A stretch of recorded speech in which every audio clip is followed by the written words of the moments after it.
poder. Meu amigo, minha amiga, sente-se aqui. Quero lhe contar uma história que poucos têm coragem de sussurrar. Começou em 1990, numa sala cheia de fumaça em São Paulo. Dois homens, gigantes em suas ambições, sentaram-se para redesenhar nosso continente.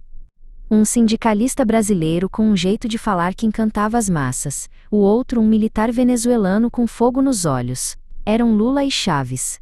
Com este foro, disse o venezuelano com a voz grave, uniremos a esquerda, nossos recursos, nosso poder. A América será nossa.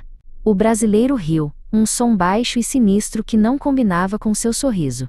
E quem se opuser, completou, será apenas uma pedra no caminho a ser removida. Naquela noite uma sombra nasceu. Se você ouvisse esse plano, meu caro, correria para se esconder ou se prepararia para lutar? E a sombra cresceu. Nos anos 2000, a tal onda rosa varreu o continente. Vitórias nas urnas, promessas de igualdade para o povo, mas por trás dos discursos, o plano seguia. Em reuniões secretas regadas a dinheiro de propina e acordos com potências distantes como China e Rússia, eles fortaleciam seu controle.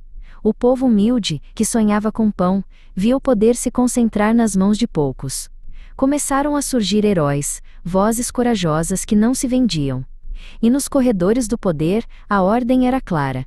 Esses obstáculos precisam ser removidos. Você, vendo essa onda avançar, acreditaria nas promessas ou desconfiaria do poder absoluto? No Equador, um desses heróis se chamava Fernando Villavicencio. Veio de baixo como nós, um jornalista que não tinha medo de caneta nem de microfone.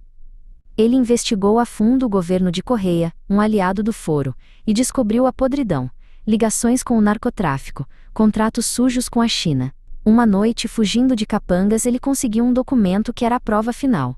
Ele foi aos comícios, mostrou ao povo a verdade. Dizem as más línguas, e só a justiça poderá confirmar, que por impedir o retorno da esquerda ao poder, ele foi silenciado em 2023. Se você encontrasse provas tão perigosas, teria a coragem de denunciar?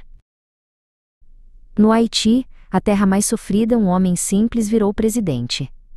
Jovenel Moïse era conhecido como o presidente das bananas, pois era um agricultor.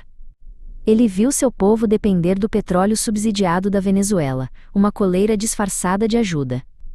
Moïse decidiu cortar esses laços, buscar soberania e se aliar a quem respeitasse seu país. Ofereceram-lhe malas de dinheiro para mudar de ideia. Ele recusou. A conspiração, dizem, veio de dentro. Em 2021, assassinos se infiltraram como seus próprios guardas. Ele lutou pela soberania de sua terra. Você, no lugar dele, aceitaria o dinheiro fácil ou lutaria pela dignidade do seu povo? Pulemos para a Colômbia, em um futuro próximo 2025. Um jovem chamado Miguel Uribe Turbay, herdeiro de uma família de lutadores pela liberdade, se torna a principal oposição ao governo de Petro, um membro do Foro. Nos debates, sua voz ecoava bloqueando reformas que entregariam o país. Ele recebeu uma mensagem anônima: o Foro planeja algo contra você. Você é a maior ameaça nas próximas eleições. Ele não recuou. A história nos ensina que homens assim correm perigo. Será que ele enfrentaria o mesmo destino trágico? Se você recebesse um aviso desses, enfrentaria o perigo por aquilo em que acredita? No México, a terra era o tesouro. Comunidades inteiras se levantaram contra a mineração predatória da China, apoiada pelo governo local. Líderes como Ricardo Lagunes e Antônio Dias organizaram a resistência. Eles eram a voz do povo, protegendo suas águas e suas terras. Mas um a um, esses líderes começaram a desaparecer. Vítimas de uma violência que parecia ter o mesmo mandante. Um sobrevivente escondido contou que os assassinos falavam de limpar o caminho para o progresso do partido. Você arriscaria sua vida para proteger a terra onde seus filhos vão crescer? Até no Brasil a coisa é complicada. Marielle Franco, uma vereadora do Rio, cria da favela, era de esquerda. Mas ela era honesta. Ela investigava a ligação das milícias com o poder. O que poucos sabem, e que a investigação oficial talvez nunca revele, é a hipótese de que ela tropeçou em algo maior. Uma conexão financeira entre essas milícias e figuras ligadas ao Foro.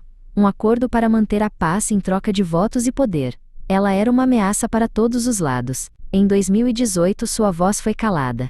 Você se atreveria a investigar os poderosos mesmo sabendo que o risco é a própria vida? Agora, meu amigo, olhe para o quebra-cabeça. Um jornalista no Equador, um presidente no Haiti, um político na Colômbia, ativistas no México, uma vereadora no Brasil, todos diferentes, mas com algo em comum. Eles se tornaram um obstáculo ao projeto de poder de um único grupo. Todos expuseram corrupção, lutaram por soberania ou atrapalharam o controle de recursos. Um dia, um homem de dentro, um desertor do sistema, enviou documentos anônimos para a imprensa mundial, conectando os pontos. As mortes não eram coincidência, era um padrão. Vendo as peças se encaixarem, você as juntaria para ver a imagem completa ou fecharia os olhos por medo? Voltemos aos dois gigantes, Lula e Chaves. Eles não eram apenas políticos, eram encantadores de serpentes. Subiam nos palanques e prometiam o paraíso aos pobres, enquanto nos bastidores entregavam as riquezas do país para seus aliados e para potências estrangeiras. Eles criaram o Grupo de Puebla para continuar o trabalho do Foro, com um rosto mais moderno mas com a mesma alma sombria. O legado deles não foi a igualdade, mas a fome na Venezuela, a corrupção no Brasil e uma sombra de ditadura sobre todos nós. Você, ouvindo seus discursos, acreditaria nas promessas ou olharia para as mãos deles? Mas, meu amigo, a noite é sempre mais escura antes do amanhecer. A história desses heróis, mesmo os que caíram, não foi em vão. Suas sementes de coragem brotaram no coração do povo. Gente como eu e você. Começaram a surgir novos líderes, pessoas comuns que se recusaram a viver na sombra. A verdade, antes sussurrada, começou a ser gritada em praças públicas. Manifestações pacíficas, com o povo segurando apenas a bandeira de seu país, exigindo justiça. A sombra pode ser grande, mas a luz de milhões de pessoas unidas é mais forte. A luta não acabou. Ela apenas começou. E agora, a pergunta mais importante de todas: o que você fará para ajudar o sol a nascer?